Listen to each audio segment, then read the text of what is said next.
The estate never raised its voice. Silence was not a byproduct of discipline. It was the architecture. Corridors absorbed footsteps. Doors closed without sound.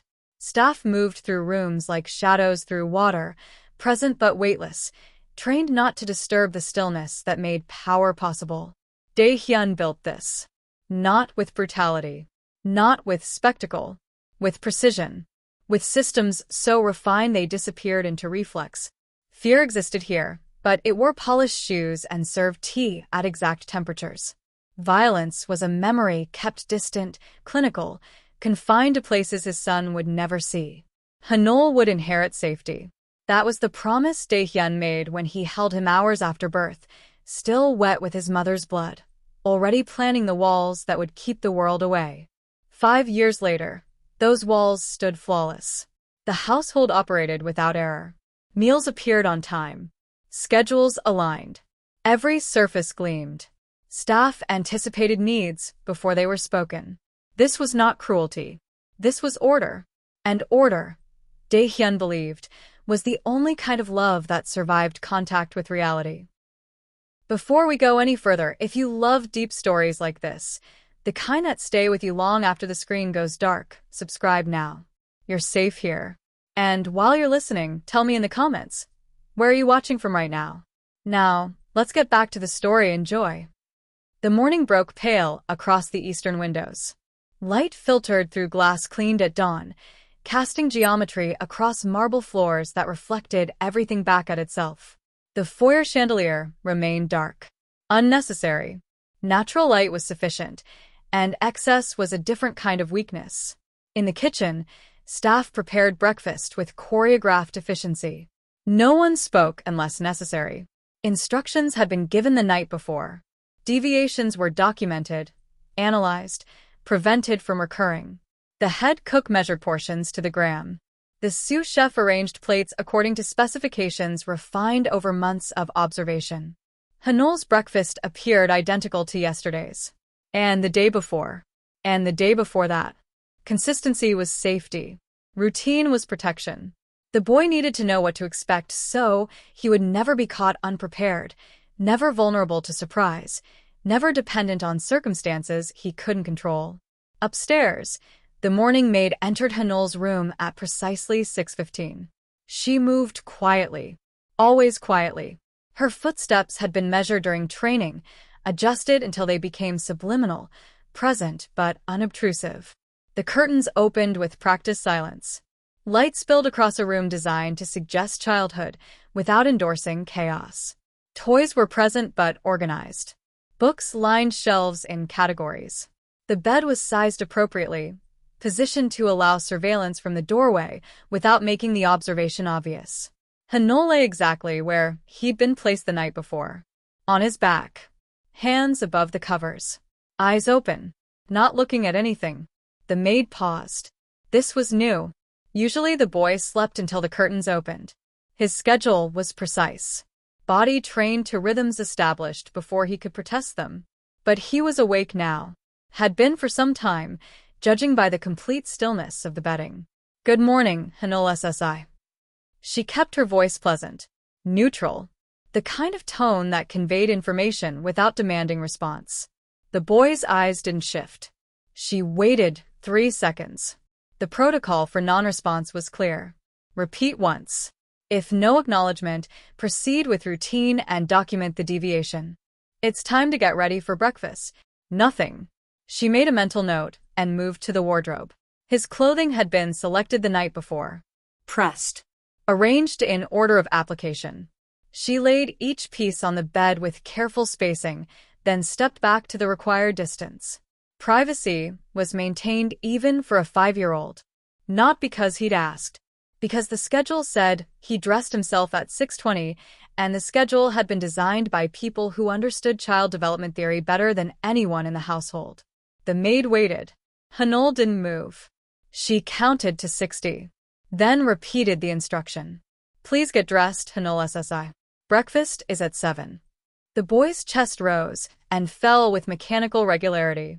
But he didn't sit up. Didn't acknowledge her presence. Didn't do anything except continue existing in the same position he'd maintained since she entered. Protocol became unclear. Force was never used. Physical contact required documented justification. But the schedule demanded he be dressed by 6:35, downstairs by 6:50, seated by 7. Deviation created cascading problems. She made a decision. Approached the bed slowly. Knelt to his eye level, maintaining appropriate distance. Hanul SSI. Can you hear me? His pupils contracted slightly as her shadow crossed his face. So he was aware, just not responding. She felt something cold move through her chest. Not fear. Not exactly. But close. A recognition that something had shifted outside the parameters she'd been trained to manage. She stood. Smoothed her apron. Made her voice firmer. You need to get dressed now. The boy blinked. That was all. She left the room and found the head of household in the hallway, already waiting. Someone was always waiting. Always observing. The house ran on predictive surveillance, anticipating problems before they fully manifested. He's not responding. The head of household's expression didn't change. Not responding how? Verbal instructions. He's awake but non-compliant. Physical illness? No visible indicators. Contact Dr. Min. Proceed with schedule modifications. I'll inform the director. The maid returned to Hanul's room. This time, she helped him dress. Gently, carefully, speaking in continuous soft tones that explained each action before she performed it, treating the boy like glass that might shatter if handled incorrectly. He allowed it, passive as fabric. She got him downstairs by 7:03. 3 minutes late. In this house, that was catastrophic. The breakfast room waited in perfect readiness. Sunlight angled through east-facing windows cleaned twice daily, warming wood that cost more than most people's cars. The table could seat 12, but only 2 places were set. Head and foot. Father and son. Separated by 3 meters of polished surface. Hanul was positioned in his chair. He sat correctly. Back straight. Feet flat on the floor on the small platform built to accommodate his height. Hands in his lap. But his eyes were wrong. They looked at the plate in front of him without seeing it. Not unfocused. Not distracted. Absent. The maid stepped back to her position near the wall, trying to blend into the paint, wishing she could disappear entirely before what was coming arrived. Because Daehyun was never late. He entered at 7 exactly. The room didn't change. No one stiffened. No one acknowledged his presence overtly. But the air pressure shifted anyway. He wore a suit tailored to suggest restraint rather than display. Dark fabric. Precise fit. Nothing ostentatious. Ostentation was for people who needed to convince you they had power. Daehyun simply had it. You felt it in the way he moved. Economical. Deliberate. Like violence compressed into stillness, waiting for purpose. He sat at the head of the table. Unfolded his napkin with movements that contained no wasted motion. Glanced at his son. And went completely still. The staff felt it immediately. That particular quality of attention that meant something was wrong, something had deviated, something required correction. Daehyun's gaze fixed on Hanul. The boy didn't look up. Didn't acknowledge his father's arrival. Sat staring at his plate like it contained answers to questions he couldn't articulate. Hanul. The name landed in the room with weight. Not volume. Daehyun never raised his voice. Volume was what powerless people used when they'd exhausted legitimate leverage. But the words still carried mass. It pressed into the silence and waited for response. None came. Hanul's shoulders didn't shift. His breathing didn't change. He remained perfectly still, a small statue of a child, present in body but absent in every way that mattered. Daehyun set down his napkin. The sound of fabric against wood was very clear. He stood. Crossed the room with footsteps that made no sound but somehow announced themselves anyway. Stopped beside his son's chair. Look at me. The instruction was calm. Precise. The kind of command that had moved men twice Hanul's age to immediate compliance, that had ended negotiations, that had prevented violence by making clear it was unnecessary because obedience was inevitable. Hanul blinked. Nothing else. Daehyun felt something unfamiliar move through him. Not anger. Anger was inefficient. Not frustration. Frustration implied expectations reality had failed to meet. This was colder. Recognition. That the systems he'd built, the structure he'd perfected, the order he'd imposed had somehow produced a result he hadn't anticipated. He knelt. This alone was unprecedented. The staff near the walls stopped breathing. Daehyun never lowered himself, never adjusted his position to accommodate anyone. Power flowed downward, and he remained above it, constant and unmoved. But he knelt now, brought his face level with his son's, close enough to see the boy's pupils contract, to watch his chest rise with slightly accelerated breath. So Hanul was aware. He simply wasn't reacting. Hanul, look at your father. The boy's eyes moved, not to Daehyun's face, past it, through it, landing somewhere in the middle distance where nothing existed worth focusing on. And Daehyun understood. This wasn't defiance. Defiance had energy, had intent, had some core of self asserting itself against opposition. This was disappearance. His son was erasing himself while sitting 3 feet away. He reached out slowly, placed a hand on the small shoulder, felt the boy's body beneath his palm. Warm, alive, breathing, completely unreachable. Hanul didn't flinch, didn't lean, didn't register the touch as anything more than atmospheric pressure, inevitable and meaningless. Daehyun withdrew his hand, stood, turned to the head of household, who stood near the doorway pretending she hadn't witnessed what just happened. Call Dr. Min immediately. Yes, Director. She moved with controlled speed that suggested urgency, without panic. Daehyun returned to his seat, picked up his tablet, reviewed projections that suddenly felt irrelevant while his son sat motionless at the other end of the table, not eating, not protesting, not existing in any way that required acknowledgement. The meal proceeded in absolute silence. Dr. Min arrived within 40 minutes. He was younger than his reputation suggested. Competent, discreet, the kind of physician who made house calls to people who couldn't risk hospitals, who understood that some patients required privacy beyond what law or ethics typically demanded. He examined Hanul in the upstairs sitting room. Daehyun watched from near the window, maintaining distance while the doctor performed his assessment. Vital signs, reflexes, pupil response, cognitive tests designed for young children. Hanul complied with everything, followed the light with his eyes, responded to physical stimulus, answered simple questions in a voice so flat it sounded mechanical. Dr. Min concluded his examination and approached Daehyun with the careful posture of someone delivering news to a man who could make problems disappear. Physically, he's perfect. No fever, no signs of illness or injury. Neurologically, everything appears normal. Then what's wrong with him? The doctor chose his words carefully. He's not responding to external stimuli in expected ways. Emotionally, he seems withdrawn. It could be temporary. Developmental regression. Children sometimes. Fix it. Mr. Kong, I'm not sure this is something medicine can. Then find someone who can. Dr. Min nodded slowly. I can provide referrals. Child psychologists who specialize in. No psychologists. Sir, if this is behavioral rather than medical. No. Outside. Professionals. The words were separated by enough silence to make their meaning clear. No strangers. No reports. No documentation that could leak, be subpoenaed, used as leverage. Dr. Min understood. He'd understood before he arrived. I'll send recommendations for in-home specialists. People who prioritize discretion. Today. Of course. The doctor left. Daehyun remained by the window, looking down at grounds maintained to exact specifications, trying to identify the moment this started.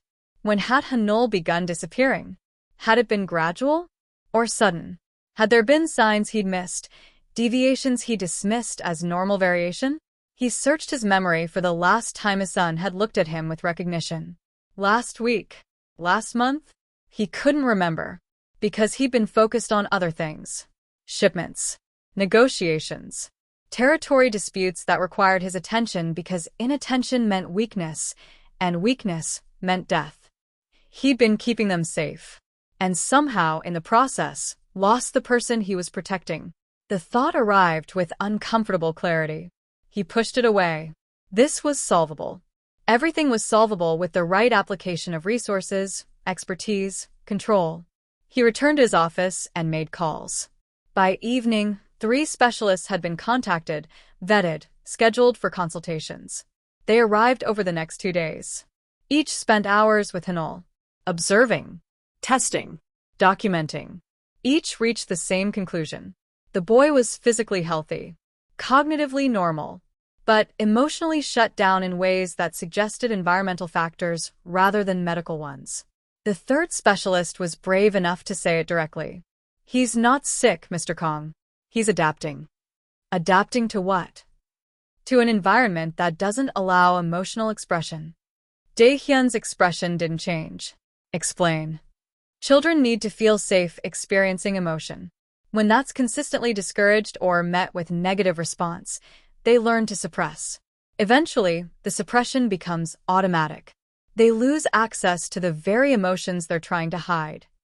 "You're saying this is my fault. I'm saying it's environmental." The solution isn't medical intervention. It's changing the environment. How? The specialist hesitated. More flexibility in his schedule. Opportunities for unstructured play. Permission to express feelings without consequence. Less rigidity. Chaos. Structure is important, but children also need space to be unpredictable, to make mistakes, to feel things without immediately controlling them. Daehyun thanked him and had him shown out, then dismissed the recommendation entirely. Chaos wasn't safety. Unpredictability wasn't protection. The world was dangerous and Hanul needed to be prepared for it, not coddled into vulnerability. There had to be another solution. So he did what power always allowed him to do. He changed the variables. New schedule. Different meal timings. Adjusted sleep routine. Modified activities.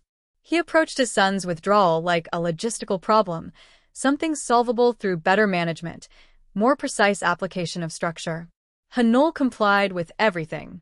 Woke when scheduled. Ate when directed. Sat through lessons without protest.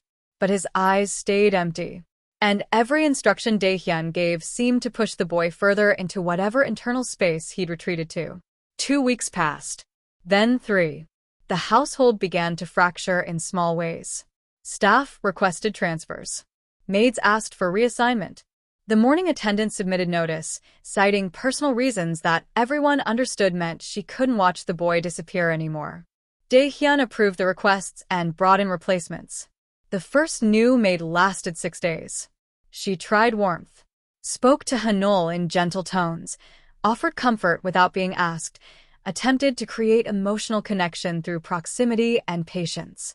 Hanul retreated further, started spending hours in corners, face to the wall, so still the staff checked to make sure he was breathing.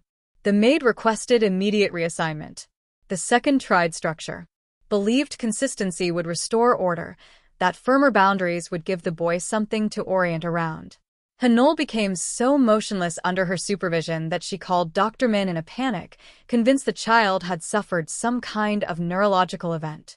He hadn't. He'd just learned that stillness was the safest response to everything. She lasted 9 days. The third brought toys. Educational games designed to stimulate development while maintaining appropriate challenge levels. Hanul sat among them like furniture. Didn't touch anything. Didn't show preference. Didn't indicate whether he understood what was being offered. For days. The 4th tried music.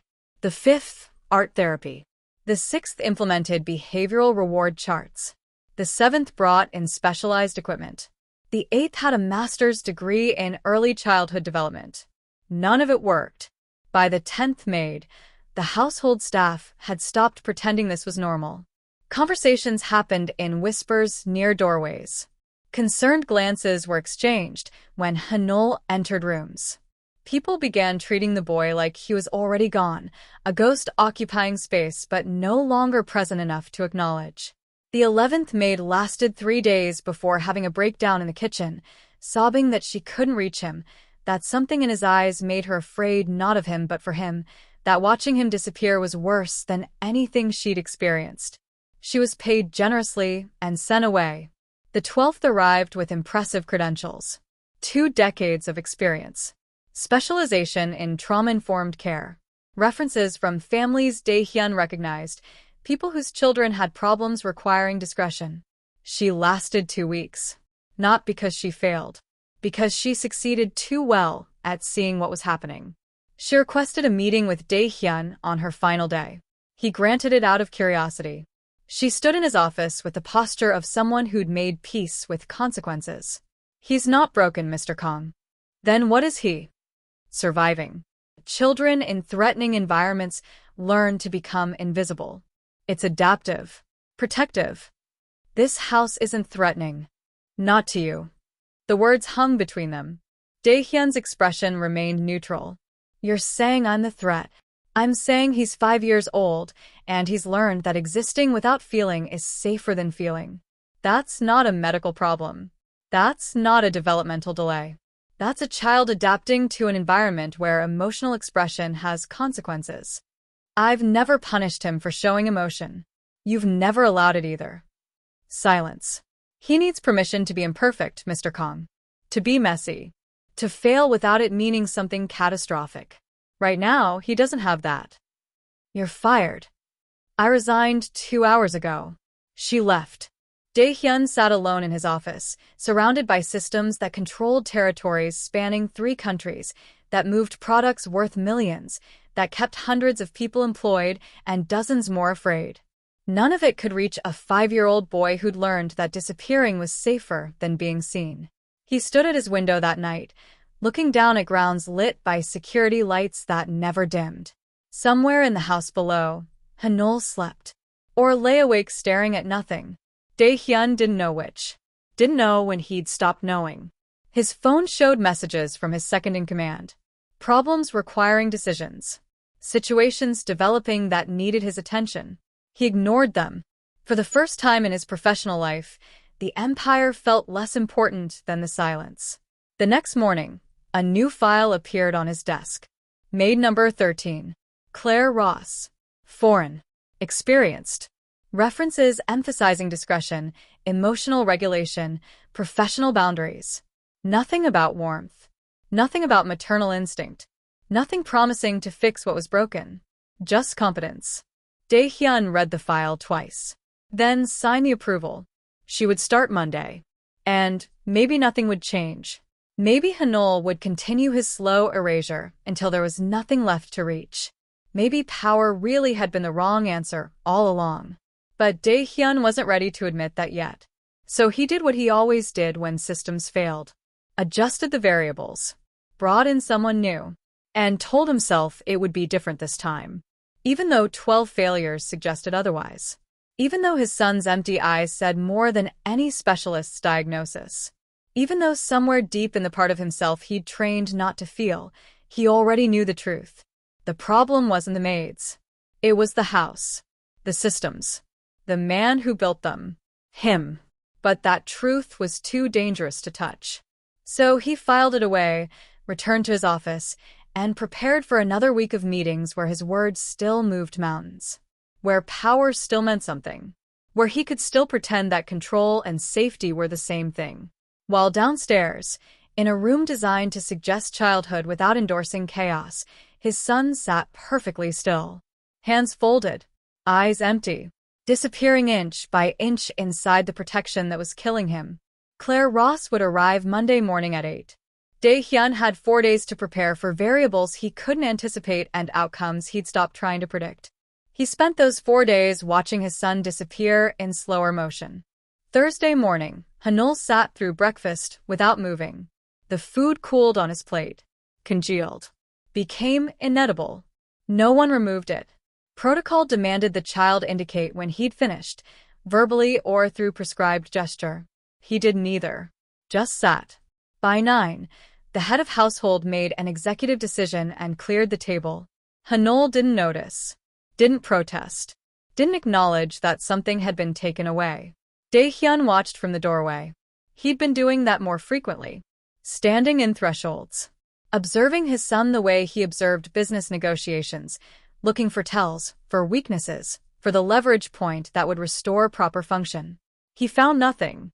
Hanul had become perfectly opaque. That afternoon, Daehyun tried something he hadn't attempted in months. He entered his son's playroom unannounced.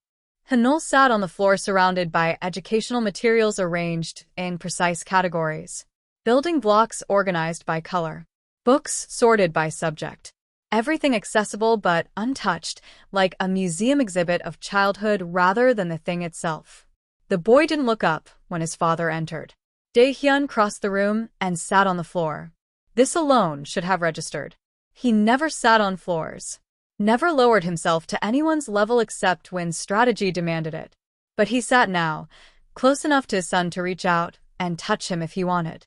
He didn't want to, because he'd tried that already and discovered his touch meant nothing. Hanul.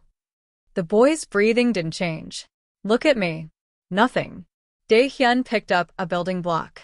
Red. Plastic. Designed for small hands to grip easily and stack without frustration. He placed it in front of his son. Build something.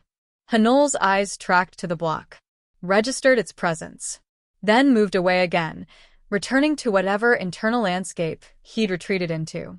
Daehyun felt something sharp move through his chest. Not anger. Anger required the belief that someone was choosing to defy you. This was colder.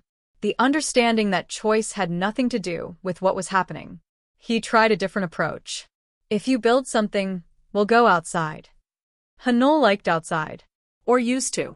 The garden had walking paths where he could run without leaving the property, spaces designated as his where surveillance was present, but not obvious. The offer should have meant something. It didn't. The boy remained motionless, small hands folded in his lap, breathing steady and shallow, like someone conserving resources for a siege that had no end date. Daehyun stood, left the room, found the head of household in her office reviewing supply inventories. Has he eaten anything today? She pulled up the log without hesitation. Every meal, every bite, every refusal, all documented. Breakfast, no. Morning snack, partial. 3 bites of fruit. That's not enough. No, sir. It's not. Force isn't an option. No, sir. Then what do you suggest? She looked at him with an expression he couldn't read. Not pity, not judgment. Something worse. Understanding. I don't know, Mr. Kong. 12 professionals couldn't solve this. I'm household management. He dismissed her and returned to his office where problems were supposed to have solutions. Friday brought a new complication. Hanul stopped speaking entirely. Not gradually. Not through reduced vocabulary or shorter responses. He simply stopped producing words. The morning maid asked what he wanted for breakfast. Silence. She offered choices. Presented options. Used pictures to facilitate nonverbal communication. Nothing. By afternoon, she was panicking. He won't respond to anything. I've tried every technique. He just stares. Daehyun went upstairs. Found his son in his bedroom, seated on the floor near the window, watching light move across the carpet with the focus of someone trying to memorize something before it disappeared.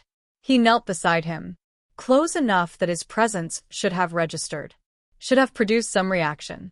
Hanul. Can you hear me? The boy's pupils contracted slightly as shadow fell across his face. So yes. He could hear. If you can hear me, nod. Nothing. Hanul. Nod your head. The boy blinked.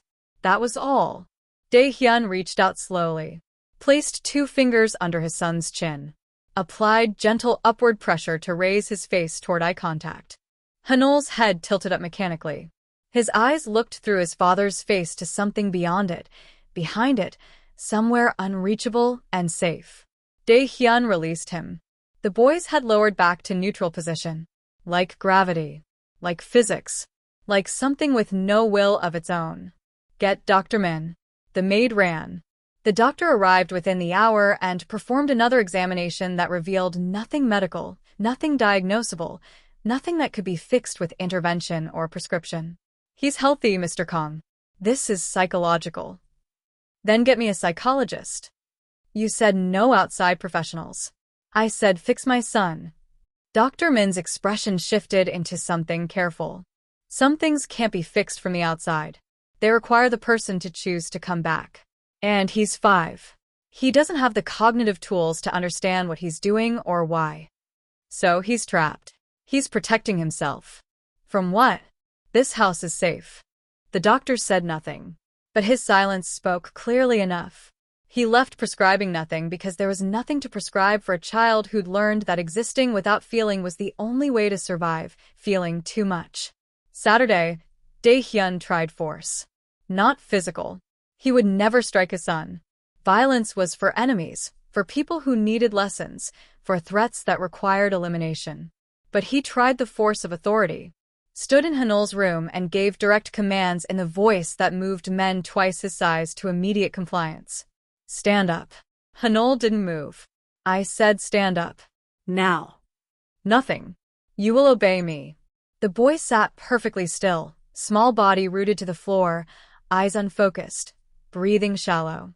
Daehyun felt his control fracture. Not break. Not yet. But crack. Because fear had always worked. Not terror. Not trauma. Just the ambient awareness that disobeying him had consequences, that his word was law, that compliance was the only rational response to his authority. Hanul didn't fear him. Didn't fear anything. Had gone somewhere past fear into absolute disconnection where consequences meant nothing because nothing meant anything. Daehyun left the room. Walked downstairs. Stood in his office surrounded by evidence of power that suddenly felt worthless. He could move shipments across 3 countries. Could make people disappear with phone calls. Could negotiate treaties and break competitors and build empires from nothing. But he couldn't reach his own son. Sunday, he stopped trying.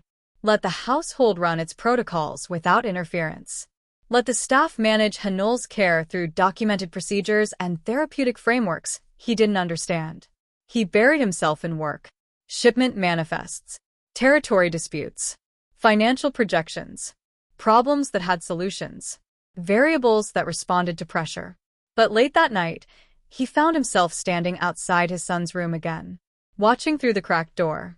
Hanul lay in bed, perfectly centered, hands above the covers, eyes open, not moving, not sleeping, just existing in whatever liminal space he'd created where nothing could hurt him because nothing could reach him. Daehyun stood there for 20 minutes, trying to remember the last time his son had smiled, had laughed, had shown anything resembling joy. He couldn't, because he'd been too busy building walls to notice what they were keeping out. Or keeping in. Monday morning arrived with the weight of last chances. Clare Ross would be here at 8. The 13th variable in an equation that refused to solve. Daehyun stood at his window watching the sunrise paint his perfect grounds in colors that suggested hope was still possible. But downstairs, in a room designed for safety, his son had already learned the truth. That sometimes protection feels exactly like dying. And the man who built this perfect prison had no idea how to set either of them free. The failures didn't announce themselves with drama. They accumulated quietly, like water damage behind perfect walls, invisible until the structure began to sag. Maid number 1 arrived on a Tuesday with references that emphasized warmth and maternal instinct. She'd raised 3 children of her own and believed love was the universal solvent for childhood distress. She lasted 6 days. Her approach was gentle, consistent. She spoke to Hanul in soft tones that suggested safety without demanding response. Sat beside him during meals. Offered her hand when he walked. Smiled even when he didn't look at her. She believed patience would eventually reach him. Instead, he retreated. Started pressing himself into corners when she entered rooms. Turned his face to walls when she spoke. Made his body so small and still that she began checking his pulse, convinced something medical was happening that the doctors had missed. Nothing was happening, except a 5-year-old learning that kindness felt like pressure, that gentleness required response he couldn't give, that warmth was another form of demand. She requested reassignment on day 6, her voice breaking as she explained to the head of household that she couldn't watch him fold into himself anymore. Maid number 2 brought structure. She'd worked in institutional settings. Believed children needed clear boundaries, consistent consequences, predictable frameworks they could orient around. She implemented schedules down to the minute, created visual charts, established reward systems for compliance and neutral responses to resistance. Hanul stopped moving entirely. On day 3, she found him in the playroom, seated in the exact center of the floor, so motionless she thought he'd fainted. She called his name. No response. Touched his shoulder. He didn't flinch, didn't acknowledge, just continued staring at nothing with the blank focus of someone who'd learned that if you became still enough, eventually everything stopped requiring you to be anything. She called Dr. Min in a panic. The doctor found nothing wrong. Because nothing was wrong. The boy was just adapting to an environment where structure had become indistinguishable from erasure. She lasted 9 days before requesting immediate transfer, unable to articulate why watching a child comply perfectly felt worse than watching one rebel. Number 3 tried play therapy. She arrived with bags of toys selected for developmental appropriateness and emotional regulation. Blocks. Dolls. Art supplies. Games designed to facilitate expression without requiring language. She spread them across Hanul's playroom like offerings. He sat among them like furniture. Didn't touch anything. Didn't show preference. Didn't indicate whether he understood what was being offered or cared. She tried parallel play, sitting beside him and building towers, hoping proximity and modeling would invite participation. He watched her hands move with the detached interest of someone observing weather through a window. Present. Irrelevant. For days. Number 4 brought music. Number 5 art therapy. Number 6 implemented sensory integration techniques. Each arrived with credentials and theories and confidence that their specialized training would succeed where general approaches had failed. Each discovered the same truth. Hanul wasn't resisting their methods. He was absent from them. Nothing they offered could reach someone who'd stopped being reachable, who'd learned that the safest response to every stimulus was no response at all. By Maid number 7, the household staff had stopped believing this was solvable. Conversations in the kitchen shifted from hopeful speculation to quiet resignation. They stopped discussing what might work and started preparing for what came after nothing did. Number 7 tried behavioral modification. Reward charts. Positive reinforcement. Consequences framed as natural outcomes rather than punishment. Hanul's behavior didn't change because his behavior was already perfect. He complied with everything, followed every instruction, met every expectation. He just did it without being present for any of it, like watching someone sleepwalk through their own life with eyes open and spirit gone. She lasted 11 days before admitting defeat. Number 8 had a master's degree in early childhood trauma. She recognized what the others had missed. This wasn't defiance or developmental delay or medical emergency. This was a child in survival mode. She tried trauma-informed care, gave him control over small choices, never forced interaction, let him lead while she followed at a distance that suggested safety without crowding. Hanul made no choices, led nowhere, existed in the space she created for him without filling it with anything that resembled personhood. On day 13, she requested a meeting with Daehyun. He needs space to fail, she said carefully. Permission to be imperfect without consequence. Right now, he believes perfect compliance is the only way to be safe. This house is safe. For you. The meeting ended. She was gone by evening. Number 9 through 11 blurred together in Daehyun's memory later. Different faces. Different approaches. Same outcome. Each arrived believing their training made them different. Each discovered that method was irrelevant when the child you were trying to reach had stopped believing anyone could help him. Number 12 lasted the longest. 2 weeks. She was older than the others. Experienced. She'd worked with families wealthy enough to hide their problems and desperate enough to try anything. She didn't try to fix Hanul. She just witnessed him. Sat in rooms where he sat. Followed routines without trying to change them. observed without intervening, and slowly, almost imperceptibly, began to see what everyone else had missed. Hanul wasn't broken. He was protecting himself the only way a 5-year-old could in an environment where emotional expression had been systematically discouraged until it became impossible. He'd learned that feelings were dangerous, that showing Maid invited disappointment, that the safest version of himself was the one that required nothing, expected nothing, gave nothing. He'd learned to survive by disappearing. And the house that was supposed to keep him safe had taught him that lesson so thoroughly, he couldn't unlearn it even when people tried to help. On her final day, she stood in Daehyun's office with the posture of someone who'd already made peace with being dismissed. Every method fails because method isn't the problem. The environment is. He's not sick. He's adapting. And he's very, very good at it. What does he need? Permission to be human. To be messy. To fail without it meaning he's unsafe. To feel things without having to control them immediately. That's chaos. That's childhood. She left. Daehyun stood at his window that night watching security lights illuminate grounds that looked perfect in every direction. 12 professionals. 12 failures. Each one proving what he didn't want to accept. That the problem wasn't Hanul.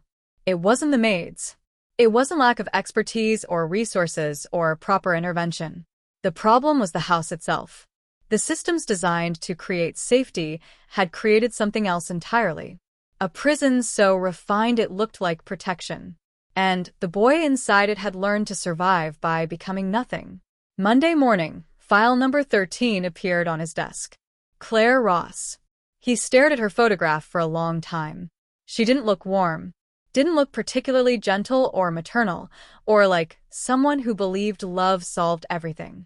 She looked competent, restrained, like someone who understood that sometimes helping meant not trying to fix what you didn't understand. He signed the approval, because what else could he do? Admit that 12 failures meant the system itself was broken? That no amount of expertise could solve a problem created by the very structure meant to prevent it? That he'd built this prison with his own hands and called it love? Not yet. He wasn't ready for that truth. So he brought in number 13 and told himself she would be different.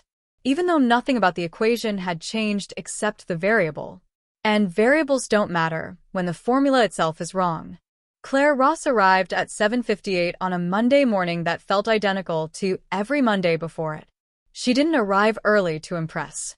Didn't rush.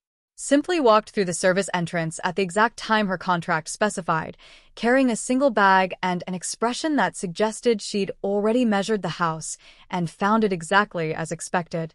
The head of household met her in the staff corridor. "Ms. Ross, welcome.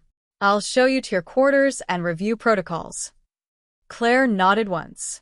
She didn't smile, didn't offer pleasantries, didn't perform the small social rituals new employees usually deployed to signal they understood hierarchy and intended to respect it. She just followed. Her quarters were on the 3rd floor, adjacent to Hanul's wing. Small but well-appointed. Window facing east. Private bathroom. Everything necessary and nothing excessive. She set her bag on the bed without unpacking. The child's schedule is here. The head of household handed her a tablet. Meals, lessons, sleep routine. Everything is documented. Deviations require reporting. Claire scrolled through the schedule without comment. He's nonverbal currently. Has been for several days. Doesn't respond to commands or comfort. The previous 12 attendants found him challenging. Challenging how? Unresponsive. Withdrawn. Each approach seemed to worsen his condition. Claire's eyes lifted from the tablet. Condition? His withdrawal. Emotional shutdown. Whatever the clinical term is. Has he been diagnosed with something? No. Doctors find nothing wrong medically. Then he doesn't have a condition. He has a response. The head of household paused. I'm not sure I follow. It doesn't matter. Claire returned the tablet. When do I start? Immediately. He's in his playroom. I'll introduce you. They walked through corridors that absorbed sound, past rooms maintained to standards that suggested perfection was minimum expectation rather than aspiration. Claire's footsteps made no noise. Not because she was trying to be quiet. Because she moved with the economy of someone who'd learned that efficiency and invisibility were professional assets. The playroom door stood open. Inside, Hanul sat in the center of the floor, exactly where he'd been every morning for 2 weeks. Same position, same blank focus, same terrible stillness that made him look like a photograph someone had placed there and forgotten. Hanul, the head of household, said gently. This is Ms. Clare. She'll be taking care of you now. The boy didn't move, didn't acknowledge, didn't register that anything had changed. The head of household glanced at Claire with an expression that said, "See what I mean?" Claire said nothing, just stood in the doorway, observing. Not studying. Not analyzing.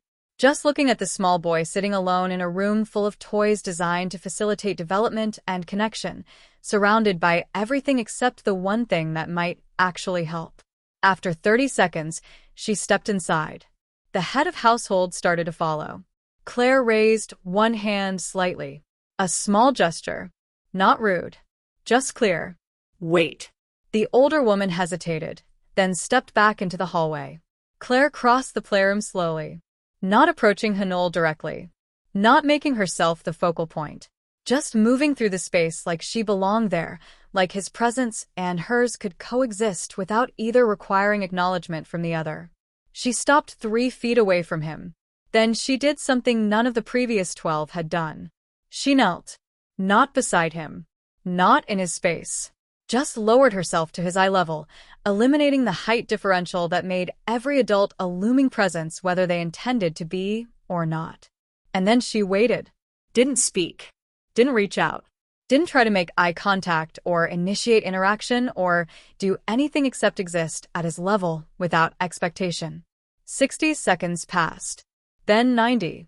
The head of household shifted in the doorway, uncomfortable with the silence, with the lack of intervention, with watching someone do nothing when 12 people had already proven that nothing didn't work.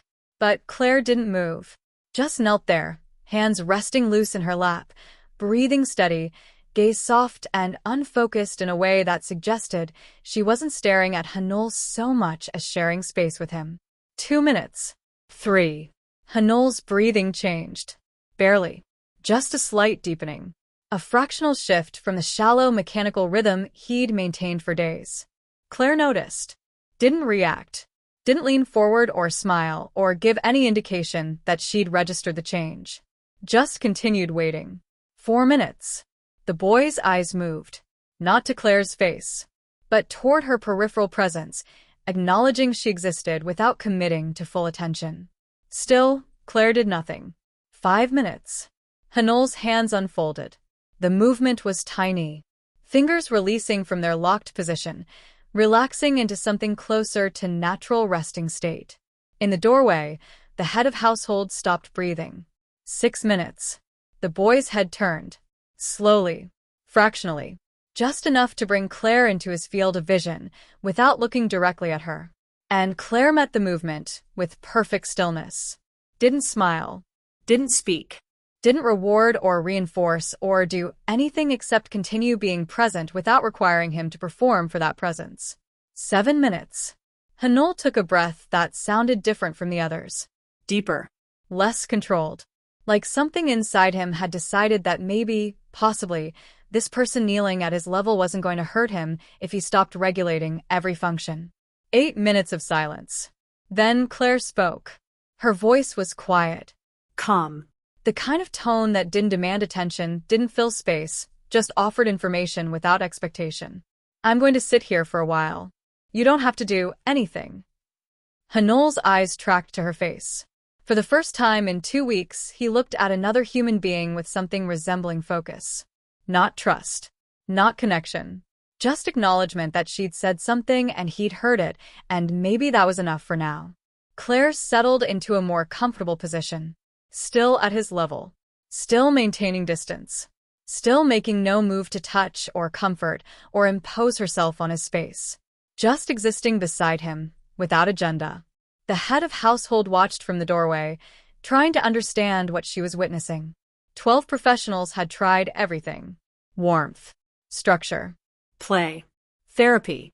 Behavioral intervention. Specialized techniques backed by research and credentials and years of experience. All of it had failed. And this woman was succeeding by doing nothing. No.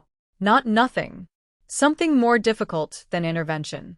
She was waiting without expectation, offering presence without demanding reciprocation, existing beside a traumatized child without trying to fix him or change him or make him into something more manageable. She was just being there. And somehow, impossibly, that was working. Upstairs, in his office, Daehyun watched through security feeds he'd installed in every room. He saw Clare kneel, saw her wait, saw his son respond in ways that weeks of expert intervention hadn't produced. He felt something cold move through his chest. Not relief, not gratitude, unease. Because 12 methods had failed, and now someone was succeeding by employing no method at all, by doing the one thing none of the others had tried. Nothing. Just presence without control. Connection without agenda. Safety without structure. Everything his house wasn't built to allow. And watching his son's small body relax fractionally in response to this stranger's quiet waiting, Daehyun understood something that made his carefully constructed certainty begin to collapse. The problem had never been finding the right approach. It had been the assumption that approach mattered more than absence of pressure. That doing something was always better than doing nothing. That control and safety were the same thing. They weren't. And the woman kneeling on his son's playroom floor had just proven it without saying a word. Downstairs, Claire continued waiting. And Hanul continued breathing. And for the first time in weeks, the house felt like it contained something other than beautiful suffocation. It felt like possibility. Terrifying, uncontrolled, completely destabilizing possibility. And Daehyun had no idea what to do with that except watch it unfold and wonder what else he'd been wrong about. What else he'd destroyed while trying to protect. What else would break before he learned that some things can't survive being saved. The shift happened so gradually that no one noticed until it had already completed. On Claire's third day, Hanul ate breakfast. Not much. 3 bites of rice. Half a piece of fruit. But he brought the food to his mouth himself, chewed, swallowed, participated in his own survival for the first time in weeks. Claire sat beside him at the table, not feeding him, not encouraging, just eating her own meal at the same rhythm, making the act of nourishment something shared rather than performed. The kitchen staff watched through the service window, afraid to breathe in case the spell broke. It didn't. By day 5, Hanul started tracking Claire's movements through rooms. His eyes would find her when she entered, follow her peripherally when she moved, check her location with small glances that suggested he was building a map of where safety was and confirming it remained accessible. She never commented on it, never drew attention to his awareness. Just continued her routines with the steady predictability of someone who understood that traumatized nervous systems needed consistency more than affection. Day 7 brought the first voluntary proximity. Claire sat in the library, reviewing household protocols on her tablet. Hanul appeared in the doorway, silent as always, watching her with the calculating stillness of someone assessing risk. She glanced up, met his eyes briefly, then returned to her reading without invitation or dismissal. Just acknowledgement that he was there, and that was fine, and he could decide what happened next. 30 seconds passed. Hanul took one step into the room. Paused. Claire turned a page. Another step. She didn't look up. 3 more steps brought him close enough that he could reach out and touch her if he wanted. He didn't want to. Wanted something else. He sat down. 4 feet away. Close enough to share space, but far enough to retreat if needed. Claire continued reading. After 5 minutes, Hanul's breathing synchronized with hers. Deep. Even. The kind of regulation that happens when one nervous system borrows calm from another. She stayed in the library for 40 minutes.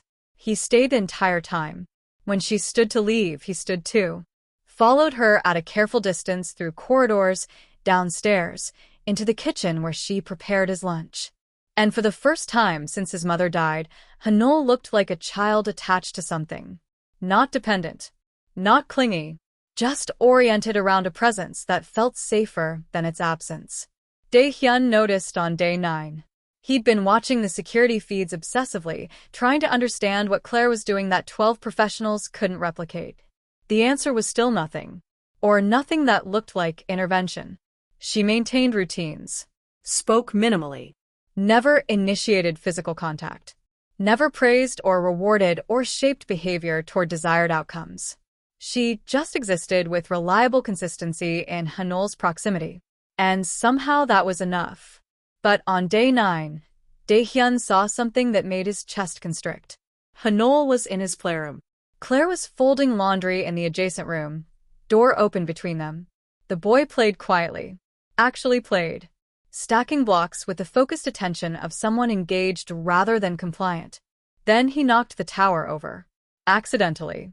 His elbow caught the structure, and it collapsed, pieces scattering across the floor.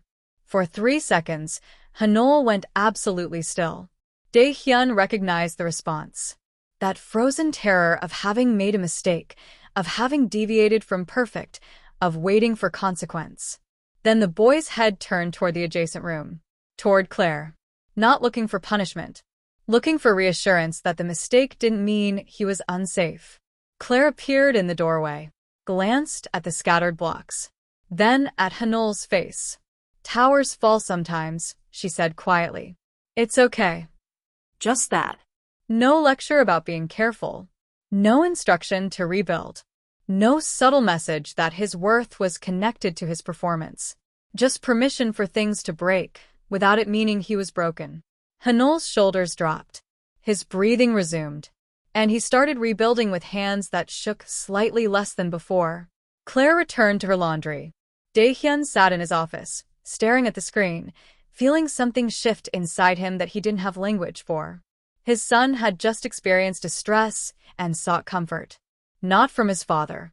From a woman who'd been in the house 9 days. Because she felt safer.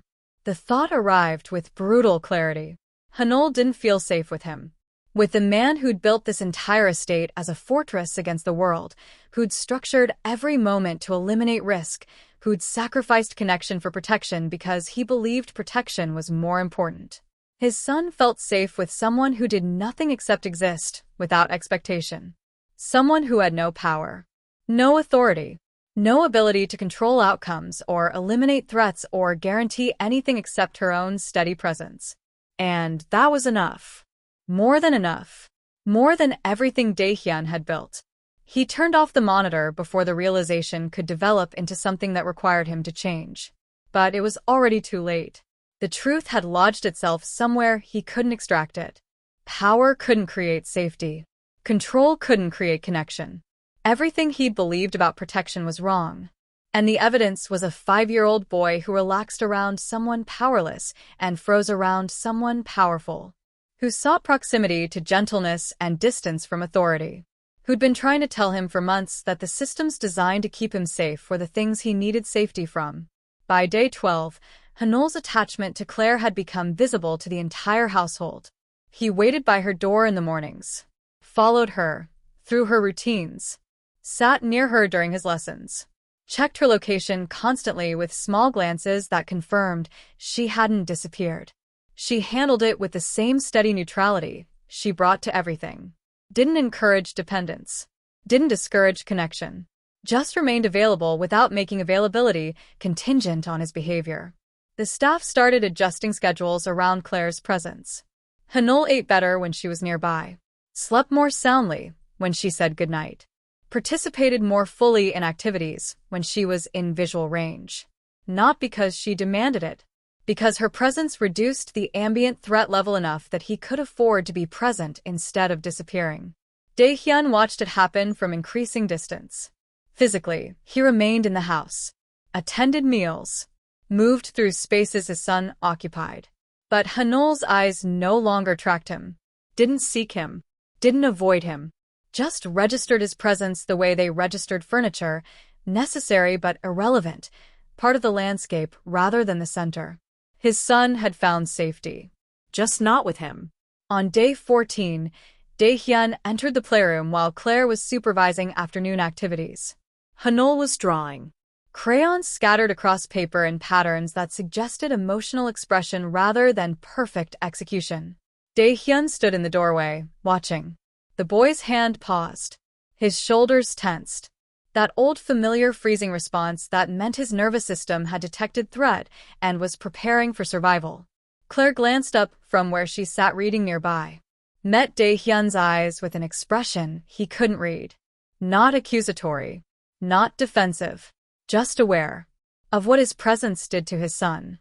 Of how the person who'd built this entire fortress to keep the boy safe had somehow become the thing he needed protecting from. Daehyun stepped back into the hallway. Hanul's shoulders dropped. His hand resumed moving across the paper. And Daehyun understood with devastating clarity what he'd been refusing to see. Power and safety were not the same thing. Authority and protection were not synonymous. Everything that made him capable of defending his son from external threats made him incapable of offering internal security. He could control territories, move shipments, eliminate enemies, but he couldn't make his son feel safe in his presence. That required something he didn't have. Something Claire possessed without trying. The ability to exist without agenda. To be present without pressure. To offer connection that didn't require performance or perfection or proof of worth. He walked to his office and closed the door. Stood at his window, looking at grounds maintained to specifications that suddenly felt meaningless. His son had chosen. Not consciously. Not with intent to wound. But chosen nonetheless. Between power and safety. Between control and comfort. Between the father who'd built walls and the stranger who'd simply waited without expectation. And Daehyun had lost without even realizing there was a competition. Lost to someone who wanted nothing from the boy except his capacity to exist without disappearing. The question wasn't why Hanul preferred Claire. The question was why Daehyun had ever believed fear and love could coexist. That power could substitute for presence. That a child could feel safe with someone who'd taught him that perfect compliance was the only acceptable response to authority. He'd been wrong. About everything. And his son's small body relaxing in proximity to someone powerless was the proof he couldn't argue with. Power had built this empire, but it couldn't reach a traumatized 5-year-old who needed gentleness more than protection, who needed permission to be imperfect more than walls to keep the world away, who needed a father, not a fortress. And Daehyun had no idea how to be that. Daehyun told himself he was conducting security assessment. Standard protocol for new personnel with access to sensitive areas. Background verification was one thing. Behavioral observation was another. He reviewed the security feeds with professional detachment. Claire's movements through the house. Her interactions with staff. The way she handled his son during routines that 12 others had failed to navigate. Professional interest. Nothing more. By day 16, he'd memorized her schedule. She woke at 5:30. Always. Didn't vary even on days off. Spent 40 minutes in her room doing something the cameras couldn't capture from their angle. Emerged at 6:15. Dressed identically every day. Black dress. White apron. Hair contained. No jewelry. No personal touches. She moved through the house like water through established channels. Efficient. Unremarkable. Present, but somehow not imposing presence on spaces she occupied. Daehyun noticed she never ate with the other staff. Took her meals in her room or standing in the kitchen between tasks, always positioned where she could see the hallway leading to Hanul's wing. Not hovering. Not anxious. Just aware. Maintaining peripheral attention on the child who'd oriented his entire nervous system around her proximity. Day 18, he started watching her face. Looking for tells. For the microexpressions that revealed motivation, agenda, the hidden architecture of intent that everyone carried whether they knew it or not. He found nothing. Claire's expression remained neutral through interactions that should have produced reaction. When Hanul sought her proximity, she didn't smile with pleasure or satisfaction. When he withdrew, she didn't show disappointment or concern. Just steady acknowledgement that he was allowed to need and equally allowed to not need, and neither changed her availability. It was unnatural. Everyone wanted something. Everyone had hooks buried in them that the world could pull. That's what made people manageable, predictable, controllable. But Claire seemed to want nothing. Not approval. Not advancement. Not even basic recognition of competence. She performed her duties with mechanical consistency and disappeared into her quarters during off hours without seeking social connection or status within household hierarchy. Like she was waiting for something. Or hiding from something. Daehyun ran deeper background checks. Found exactly what the initial investigation had revealed. Clare Ross. British passport. 10 years private domestic service with families requiring discretion.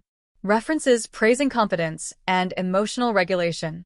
No criminal record. No debts. No obvious vulnerabilities. Her life before domestic service was more sparse. Educational records from schools in London. A brother, deceased. Parents, deceased. No romantic entanglements documented. No social media presence. No digital footprint beyond basic bureaucratic necessity. She'd made herself invisible. Not recently. This was years of practiced disappearance, of learning to exist without leaving traces, without creating attachment points the world could use against you. He recognized the pattern. Because he'd done the same thing. Built a life where nothing could be used as leverage because nothing was exposed, nothing was vulnerable, nothing mattered enough to become a weapon someone else could wield.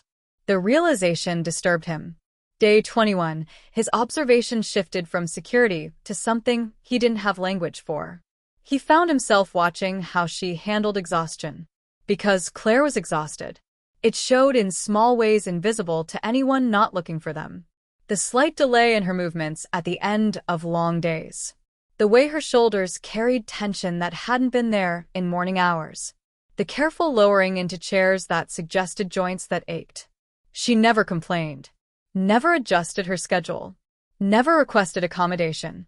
Just continued performing duties with the same steady competence while her body accumulated strain she refused to acknowledge. Why? The question arrived uninvited. She wasn't being monitored for performance. Wasn't on probation. The household would accommodate reasonable requests for rest or modified duties. But she asked for nothing. Made herself essential by being unremarkable, permanent by being easy to overlook, safe by requiring nothing anyone had to consciously provide. It was the opposite of power. And somehow more effective. Day 24, he watched her interact with Hanul after the boy woke from a nightmare. Claire entered his room at the first sound of distress. Sat on the floor beside his bed. Didn't touch him. Didn't speak.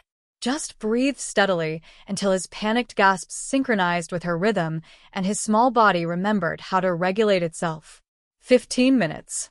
She sat there for 15 minutes in the middle of the night, doing nothing except existing as a stable presence his nervous system could calibrate against. When his breathing normalized, she stood. Adjusted his blankets without waking him. Left the room as quietly as she'd entered.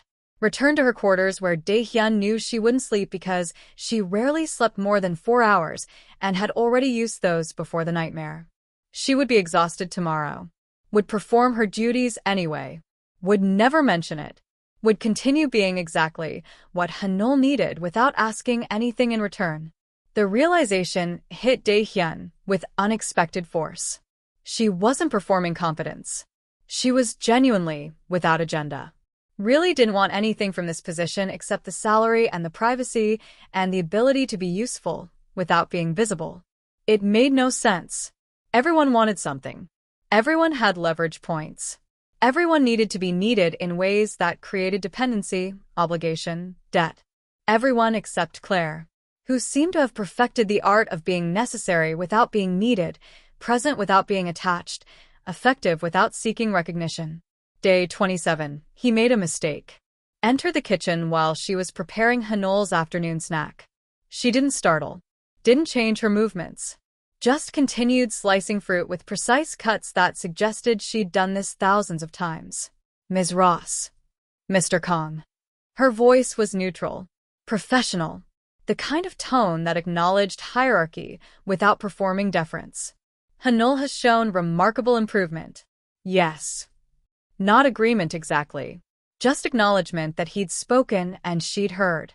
The previous attendants couldn't reach him. No. What are you doing differently? She paused. Set down the knife. turned to face him with an expression that gave away nothing. Nothing. That can't be accurate. I'm not trying to change him. They were. Change feels like threat to traumatized nervous systems. Acceptance feels like safety. The words were clinical, detached, like she was describing weather rather than the systematic failure of his entire approach to parenting. You're saying I traumatized him. I'm saying your environment did. Whether that was intentional is irrelevant to his nervous system. No one spoke to him like this, with complete absence of fear or calculation or awareness that contradicting him carried risk. She wasn't being brave, wasn't being defiant, just stating observable fact with the same neutral tone she used for everything. Like his power didn't register as something requiring navigation. You don't fear me. It wasn't a question. She met his eyes with that same steady neutrality. Fear would make me less effective. Your son needs consistency, not anxiety. So no, I don't fear you. She returned to slicing fruit, dismissing him, not rudely, not dramatically, just redirecting attention to her task because the conversation had concluded and she had work to complete.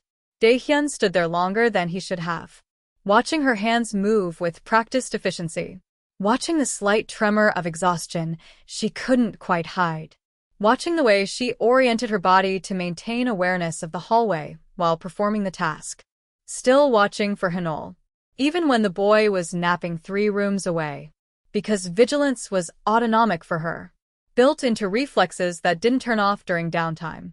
He recognized that too. The inability to stop scanning for threat, the constant peripheral awareness. The way safety was something you maintained through attention rather than something you got to experience.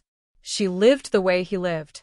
Hypervigilant, controlled, armored against a world that required constant defense. But she'd somehow learned to be that way without making everyone around her feel unsafe. Had learned to carry vigilance without weaponizing it. To protect without controlling. And watching her finish Hanul's snack with hands that shook slightly from exhaustion she would never acknowledge, Daehyun felt something shift in his chest. Not attraction. Something more dangerous. Recognition. Of someone who understood what it cost to be always on alert, always prepared, always maintaining systems that kept you functional at the expense of ever feeling safe. Someone who'd made the same bargains he had, just arrived at different conclusions about what those bargains required. She picked up the plate and moved past him without waiting for dismissal. Back to his son. Back to her duties. Back to being exactly what she was without needing his permission or approval or acknowledgement. And Daehyun realized with unsettling clarity why her presence disturbed him more than rebellion would have. Because rebellion he could handle. Rebellion was engagement. Was caring enough to resist. Was proof that his power mattered enough to fight. But Clare didn't fight. Didn't engage. Simply existed in his house, with his son, doing her job with competence that didn't require his validation. She didn't need him. Not his approval. Not his protection. Not even his basic acknowledgement. She was complete without him. And somehow that felt more threatening than any enemy he'd ever faced. Because enemies proved your power mattered. But indifference suggested it didn't. That you could be the most dangerous person in the room and still be irrelevant to someone who'd learned to need nothing from anyone. He returned to his office and tried to focus on work that suddenly felt hollow. But his attention kept drifting to the security feeds. To Clare moving through his house like she belonged there more than he did. To the quiet competence that required nothing from him except the salary he paid. To the woman who was saving his son without needing him to save her. And he didn't know which disturbed him more. That she didn't need him. Or that he was starting to wish she did. The first crack appeared during a routine negotiation. Daehyun was in his office, managing a territory dispute that should have been resolved in 10 minutes. Standard posturing. Predictable threats. The kind of conversation he could navigate in his sleep. But his attention kept fragmenting. Through the window, he could see Clare crossing the garden with Hanul. The boy walked close to her side, not holding her hand but maintaining proximity that suggested attachment without dependency. They stopped near the fountain. Clare knelt, said something that made Hanul's face shift into an expression Daehyun hadn't seen in months. Interest. The man on the phone said something that required response. Daehyun missed it. Had to ask for repetition. The pause was brief. Less than 3 seconds. But in his world, hesitation was blood and water. Are you listening, Kong? The tone had shifted. Still respectful. But testing now. Probing for weakness. Continue. He forced his attention back to the conversation. Closed the negotiation with standard terms. Ended the call. But the damage was done. He'd hesitated. And someone had noticed. By day 32, the ripples had spread. His second-in-command mentioned it carefully during their morning briefing. Park is asking questions. Park ran the Southern Distribution Network. Ambitious. Competent. Loyal only as long as loyalty served his interests. What kind of questions? About your priorities. Whether you're still focused on expansion or... He trailed off. Or what? Distracted. The word hung between them. Daehyun's expression didn't change. Why? He didn't specify. Just implied you've been less accessible. Slower to make decisions. Less present during critical negotiations. Am I? His second-in-command chose his words carefully. You've delegated more in the past month than the previous year combined. Because he'd been watching security feeds instead of managing operations. Observing Claire instead of maintaining the constant pressure that kept his empire functional. Letting his attention drift to a woman who didn't want it while enemies circled closer. Tell Park I'm available for direct conversation if he has concerns. That's not how he operates. No. It wasn't. Park would probe, quietly. Build alliances. Position himself to move if opportunity presented itself. And distraction was opportunity. Daehyun returned to work with focus that felt forced.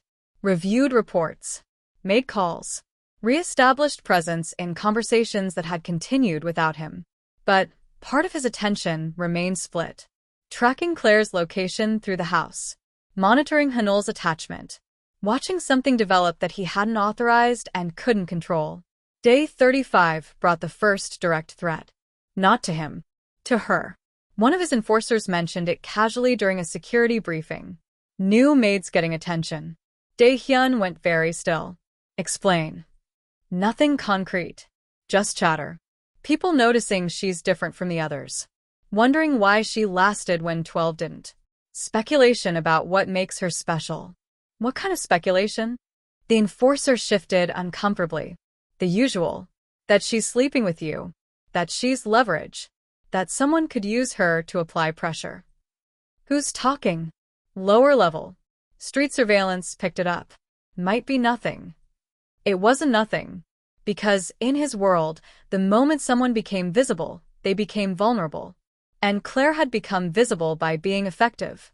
By succeeding where others failed. By matching to his son in ways that made her matter to him. Increased security on the household staff. All of them.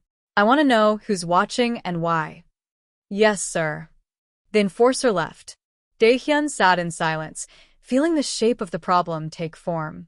Caring about Claire made her a target. And targeting her meant targeting Hanul, who'd oriented his entire emotional world around her presence. The equation was simple. His attention had made her visible. Visibility created vulnerability. Vulnerability would be exploited. And the person who would suffer most was his son. Day 38, Claire requested a private meeting. He granted it immediately, which itself was a tell. He never granted immediate access. Made people wait. Used delay as a tool to establish hierarchy.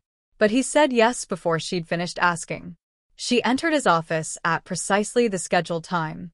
Stood across the desk with the same neutral posture she brought to everything. I've become a problem. Direct. No preamble. Explain. Your staff is watching me differently. Your security has increased surveillance. Someone asked the head of household why I'm still here when others weren't. You're effective with my son. I'm also creating exposure you didn't have before. She was right.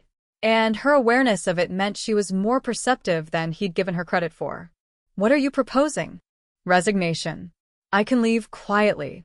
You can bring in someone less noticeable. The transition will be difficult for Hanul, but he's stronger now. He'll adjust. The words were clinical. But her hands were clasped tightly in front of her, knuckles white with tension that contradicted her steady voice. She didn't want to leave. No. The word came out harder than he intended. Claire's expression didn't change. That's not a strategic decision. I'm aware. Then you understand what keeping me here means. You're choosing visible attachment over operational security. That's not how you've built this. Are you telling me how to run my organization? I'm telling you what I observe. Your enemies are watching for weakness. I've become one. The longer I stay, the more leverage I represent. She was right about everything, and it changed nothing. You're not leaving. Why? Because Hanul needed her. Because watching his son come back to life over the past weeks had been the only thing that felt like winning in years. Because the thought of Claire disappearing and taking that fragile progress with her was unacceptable. But he couldn't say any of that. Because I'm paying you to stay. You're paying me to be useful. I've become a liability. That's my assessment to make. Then make it rationally. The challenge was quiet, not aggressive, just clear. She was asking him to be the person he'd always been. Cold. Strategic. Willing to sacrifice anything that threatened the larger structure. She was asking him to let her go. To choose safety over attachment. Power over connection. Everything that had kept him alive for 20 years over everything he'd discovered he wanted in the past 38 days. No. Claire studied him with an expression he couldn't read. This will hurt him more later. You know that. He needs you now. He needed 12 others too. They all left. He survived. Barely. The word hung between them. Mr. Kong. Her voice softened fractionally. I'm not irreplaceable. I'm just the first person who didn't try to change him. You could find others who understand trauma-informed care, who know how to create safety without control. It doesn't have to be me. It does. Why? Because somewhere between day 16 and day 38, she'd stopped being just his son's caretaker, had become something he didn't have language for. Not romance, not desire, not the simple equations he understood. Something more complicated. Recognition. Understanding. The dangerous intimacy of being seen by someone who expected nothing in return for seeing you. But he couldn't say that either. Because Hanul chose you. And I won't take that choice away from him. Claire was quiet for a long moment. That's not about him. That's about you.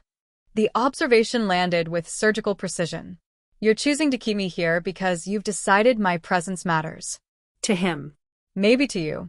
And that choice makes everyone in this house less safe. Including me. Including him. I can protect you. You can't protect what people know you care about. That's the whole problem. Caring makes protection impossible because it tells them where to aim. She understood. Better than he wanted to admit. Better than most people who'd worked in his world for years. I've increased security. Security doesn't address the fundamental issue. The issue is that I matter to you now. And that makes me leverage. And leverage gets used. Then what do you suggest? Let me leave. Before someone forces the choice. The logic was flawless. Everything she said made strategic sense. And none of it changed the fact that he couldn't imagine this house without her anymore. Couldn't imagine Hanul's slow rebuilding interrupted by another loss. Couldn't imagine watching her walk away and return to whatever carefully constructed invisibility she'd been living before she arrived here. No. Claire's jaw tightened. Then you're choosing him over his safety. You're choosing your attachment over his well-being. That's not protection, Mr. Kong. That's projection. The words cut clean. I'm choosing to give him stability. You're choosing to keep someone he's attached to until keeping me becomes more dangerous than losing me. And when that happens, the trauma won't just be loss. It'll be betrayal. Because he'll learn that people he depends on disappear when they become inconvenient. She was right. About everything. And he still couldn't let her go. The realization arrived with terrible clarity. He'd become exactly what he'd always despised. Someone whose emotions compromised their judgment. Whose attachment created vulnerability. Whose need made them dangerous to the people they were trying to protect. 2 weeks, Claire said quietly. Give me 2 weeks to transition him to someone else. I'll find a replacement. Train them. Make the change gradual enough that he doesn't fracture. And then I disappear.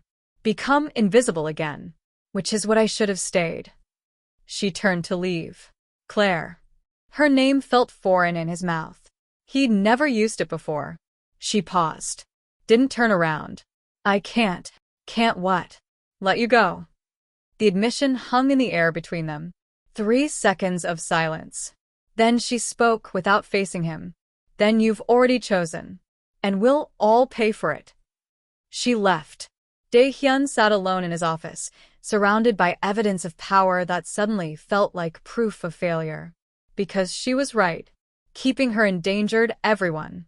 But letting her go felt like choosing emptiness over the first real thing he'd felt in years. And he didn't know which would destroy his son faster. Losing the woman who taught him safety was possible. Or learning that safety always had expiration dates built into it. That love was just another word for future loss. That attachment was liability disguised as connection. Everything Daehyun had believed for 20 years. Everything he'd been starting to question. Everything that might kill them all before he figured out which version of himself could actually save anyone. The decision came for him on day 41. Park made his move during a supposed alliance meeting, surrounded by men who'd spent weeks positioning themselves for exactly this moment. We have concerns about leadership focus. The words were careful, respectful, wrapped in deference that barely concealed the threat underneath. Daehyun sat at the head of the table in a restaurant he owned, surrounded by men he'd made wealthy, and felt the ground shift beneath carefully constructed power. Specify. Your attention has been divided. Decisions delayed. Opportunities missed while you handle domestic matters. Domestic matters. They knew. Not details. But enough. That something in his household had changed his priorities, softened his edges, made him hesitate when he'd never hesitated before. My focus remains on organizational growth. Does it? Park leaned forward slightly. Because from where we sit, growth has stalled. You've delegated decisions that previously required your direct involvement. Avoided negotiations that demand presence. Spent considerable time managing household issues that have nothing to do with operations. The accusations were accurate. Every single one. What are you proposing? Temporary transition of operational authority. 6 months. Let us manage day-to-day while you resolve whatever personal situation requires your attention. Then return when you're ready to lead effectively. It sounded reasonable. It was a coup. Temporary transitions never reversed. 6 months would become permanent the moment he accepted diminished authority. They knew it. He knew it. The only question was whether he cared enough to fight. Daehyun looked around the table at faces he trusted, men who'd built their fortunes on his decisions, who owed him everything and were prepared to take it all the moment he showed weakness. This was the world he'd built, where power was the only currency and attachment was fatal vulnerability, where caring about anything made you a target, where love was just a slower kind of suicide. No. Park's expression didn't change. Then we'll need assurances that your focus has returned to organizational priorities. What kind of assurances? Reduce household staff to essential personnel. Eliminate obvious distractions. Demonstrate that personal considerations won't continue compromising business judgment. They wanted Claire gone. Didn't know her name. Didn't need to. Just understood that something in his house mattered to him, and things that mattered were leverage. That's not negotiable. Then neither is our confidence in your leadership. The room went very quiet. This was the moment. The inflection point where he either reasserted dominance through demonstration that nothing mattered more than power, or lost everything by admitting something did. Daehyun stood. Every man at the table tensed. You've mistaken hesitation for weakness. They're not the same. I'm not distracted. I'm choosing to allocate attention differently. If that troubles you, leave.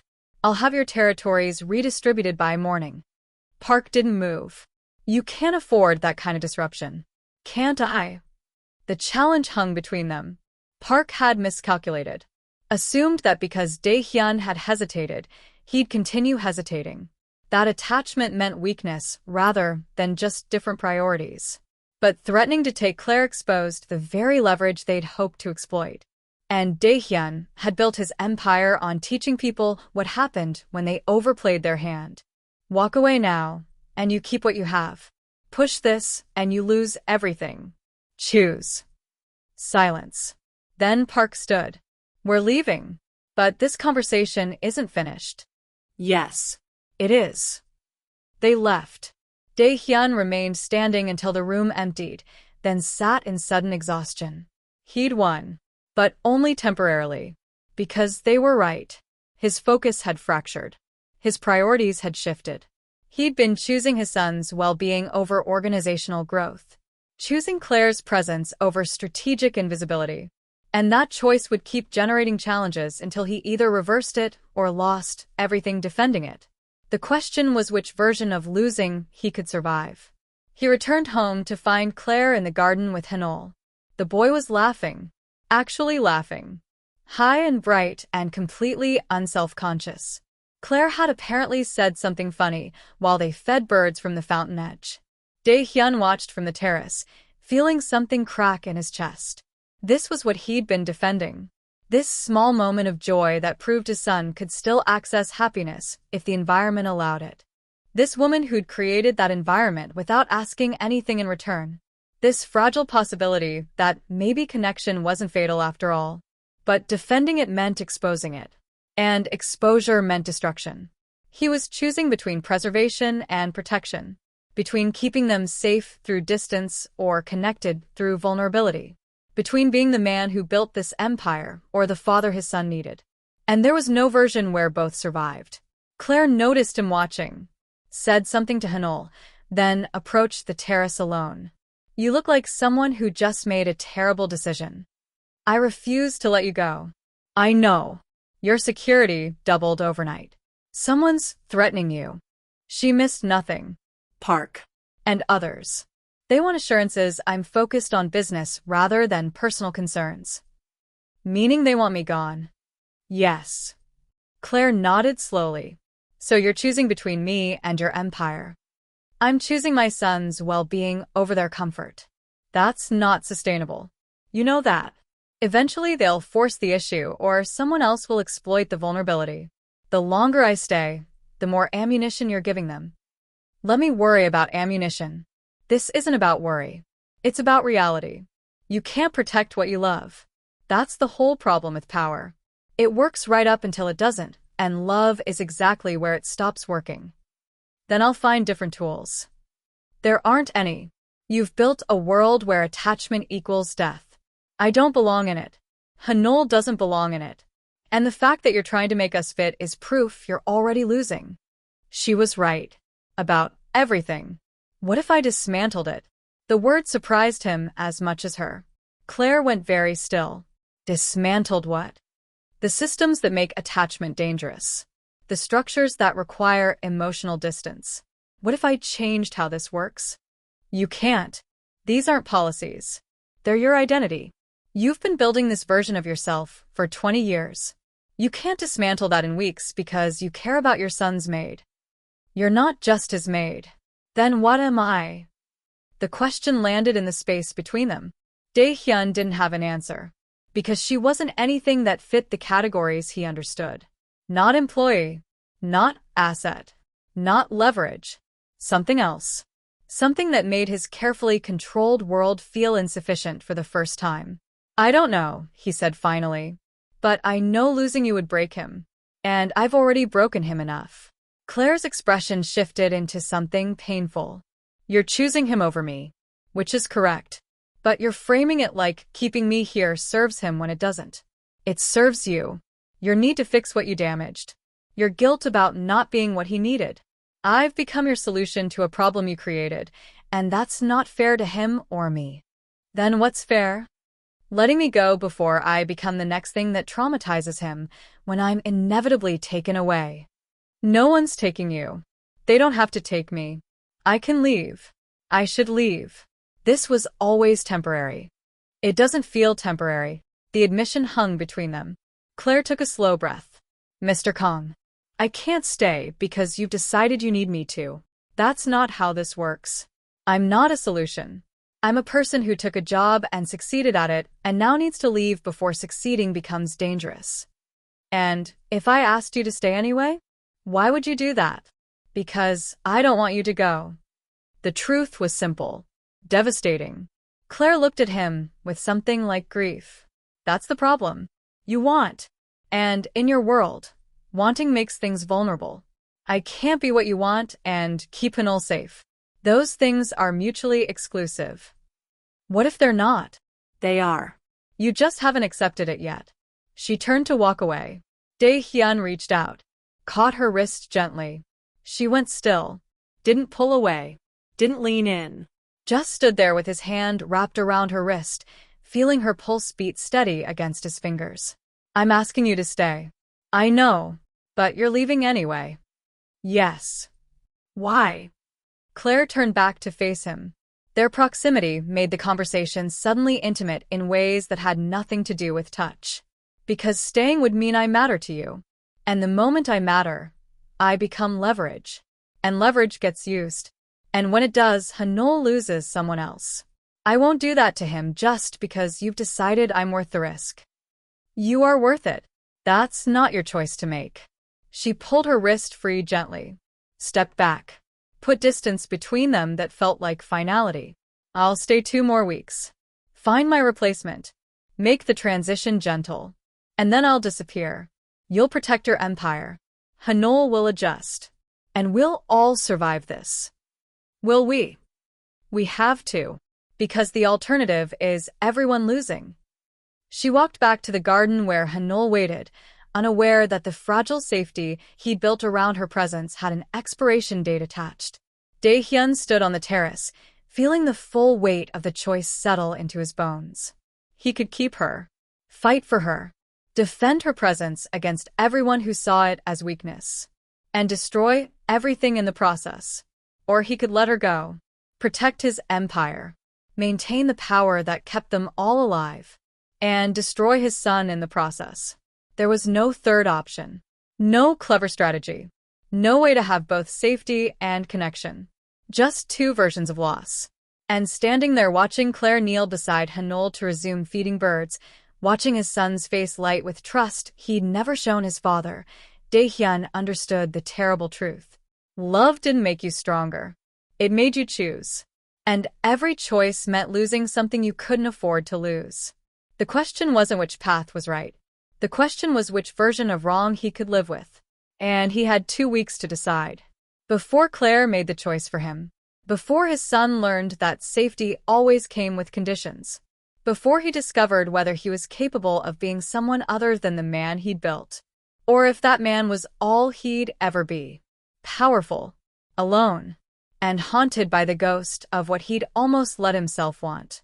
Claire found her replacement on day 48. An older woman, Korean, 2 decades of experience with traumatized children, credentials that emphasized therapeutic approaches and emotional literacy. She was everything Claire was, but without the foreign visibility that made her a target. Perfect. Daehyun approved the hire without meeting her. What did it matter? One competent stranger replacing another. His son would adjust. Children always adjusted. That's what everyone kept telling him. The transition began immediately. Claire introduced Ms. Young to Hanul's routines with the same methodical precision she brought to everything. Overlapping schedules. Gradual responsibility transfer. Careful observation to ensure the new attendant understood what the boy needed versus what protocols demanded. Hanul accepted Ms. Young's presence with wary tolerance. Didn't retreat. Didn't resist. Just watched the new woman with a careful assessment of someone calculating whether this stranger would hurt him or simply disappear like all the others. Claire remained present during the overlap, a stable reference point while his world shifted again.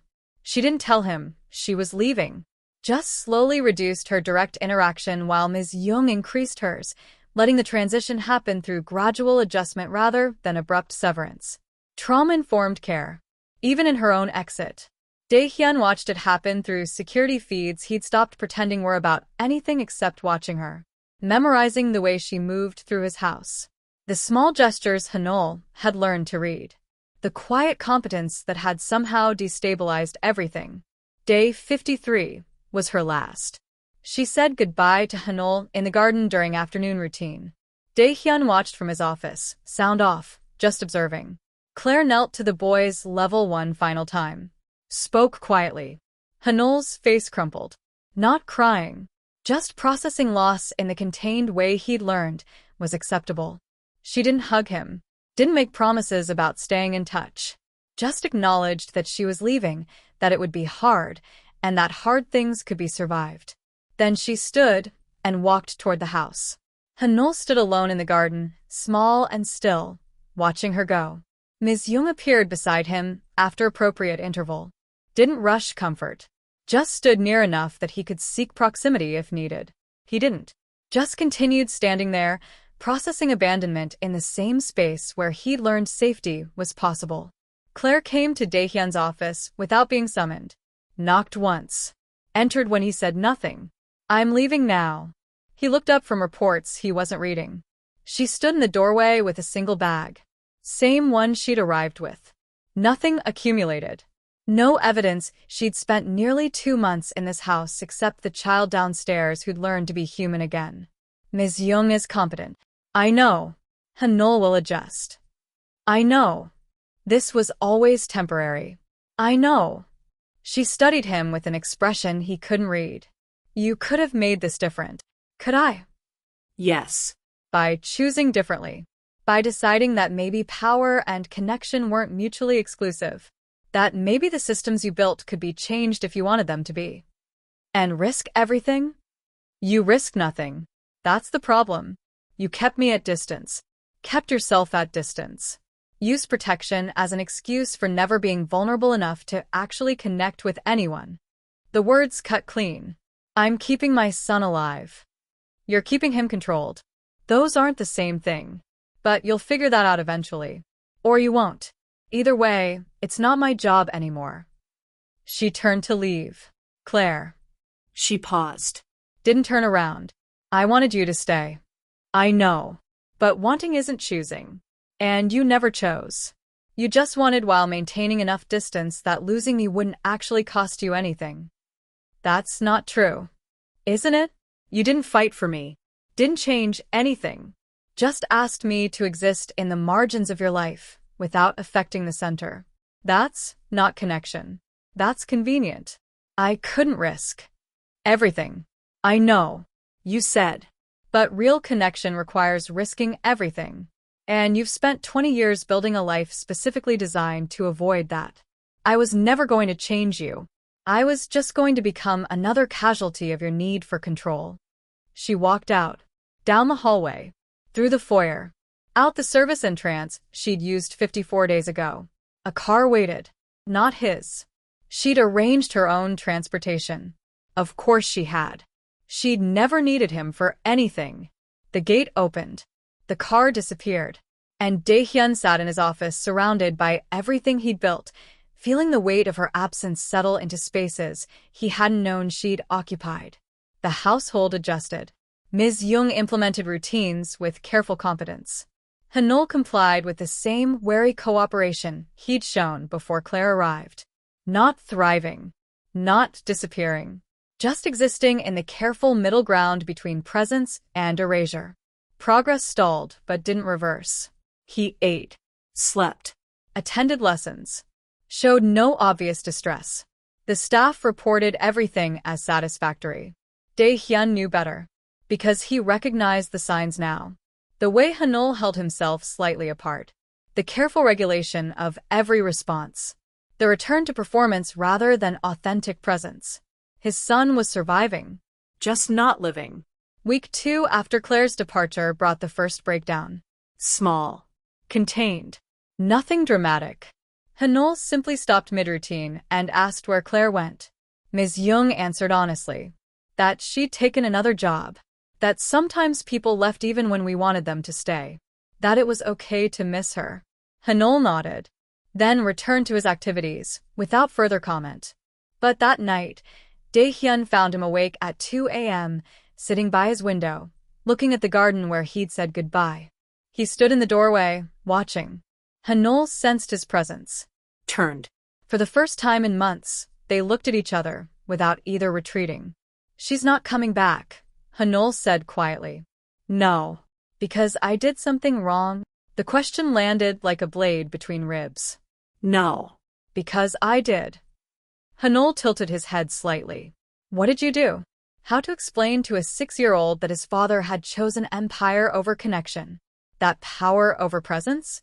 That he'd let someone leave rather than risk the vulnerability that keeping her would require?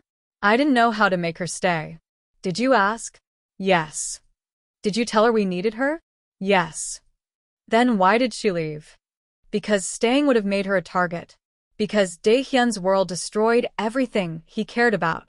Because love was liability and attachment was fatal, and everything he'd built to keep them safe made safety impossible." But he couldn't say that.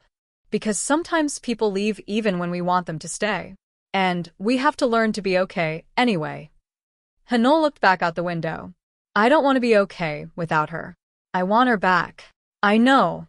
Can you bring her back?" Could he? Find her? Convince her? Restructure everything to make her presence less dangerous? Dismantle the systems that made attachment lethal? Become someone different? "I don't know." Hanul was quiet for a long moment.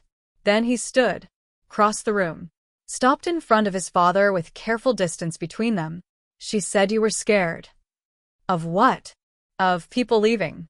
She said that's why you build walls. So no one can leave, because no one gets close enough to matter." Daehyun felt something crack in his chest. "She told you that?" No. "I heard her talking to Ms. Young. She said you were sad but didn't know how to be sad, so you were powerful instead." Out of the mouths of children came truth adults spent years avoiding. "She might be right." "Are you sad now?" "Yes." "Because she left?" "Yes." "Me too." Hanul stepped closer. Still not touching. Just reducing distance in small increments. Testing whether proximity to his father was safe now. Whether loss had changed the rules. Whether shared grief created connection that authority never could. Daehyun knelt. Brought himself to his son's level for the 3rd time in 6 years. "I'm sorry I didn't know how to help you before she came.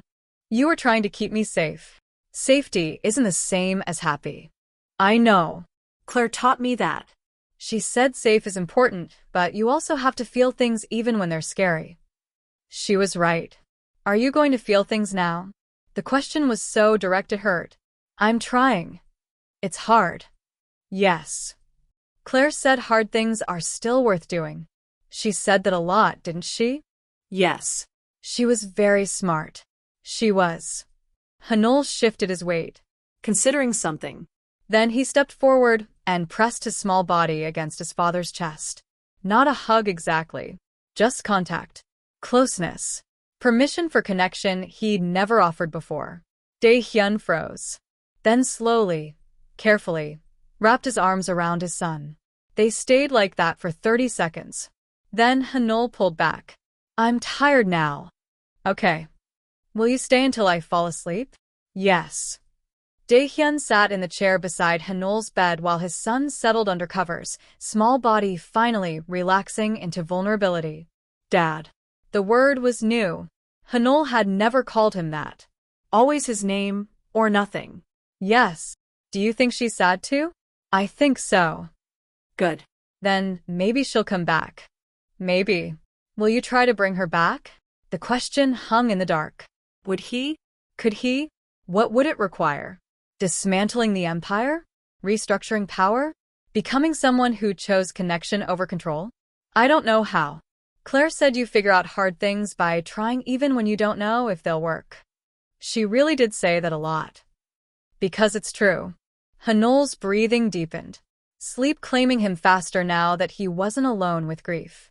Daehyun sat in the dark, watching his son sleep without the terrible stillness that had characterized his rest before Claire arrived. The house felt different now. Quieter. But not the oppressive silence of before. Just calm. Adjustment. The slow settling of a system learning to function with different parameters. His empire was intact. His power unchallenged. Park had backed down after the confrontation, and the others had followed. Everything was exactly as it had been before Claire arrived. Except him. Except Hanul. Except the understanding that had lodged itself somewhere he couldn't extract it. That power had never kept them safe. It had only delayed the moment when he'd have to choose between the life he'd built and the life he wanted. Between control and connection.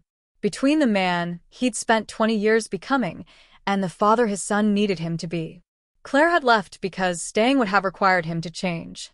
And he'd let her go because changing felt more dangerous than losing her.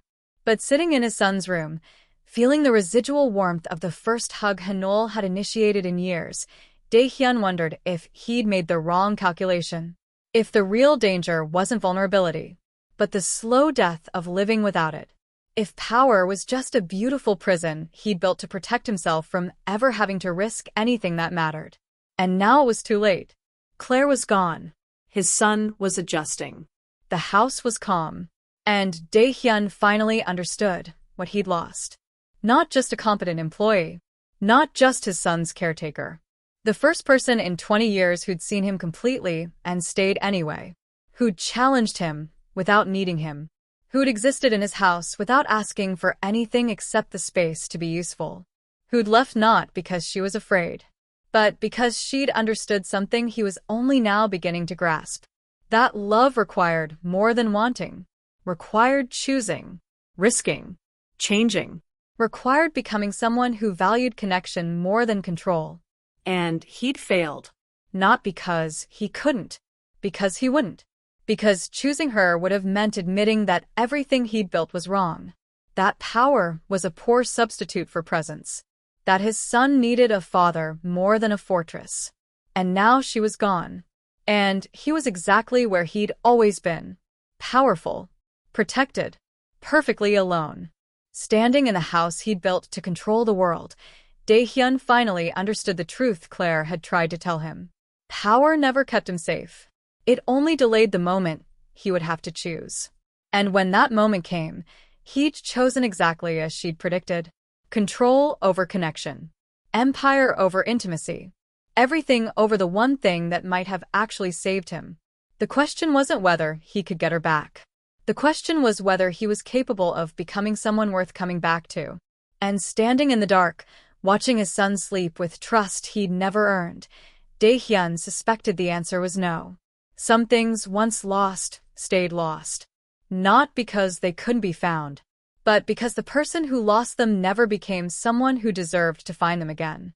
And he had the rest of his powerful, lonely life to wonder if that included him. Thank you for staying till the end. If this story touched you, don't leave quietly. Tap like, subscribe for more stories like this, and rate this one from 1 to 10 in the comments. And tell me, what moment stayed with you the most?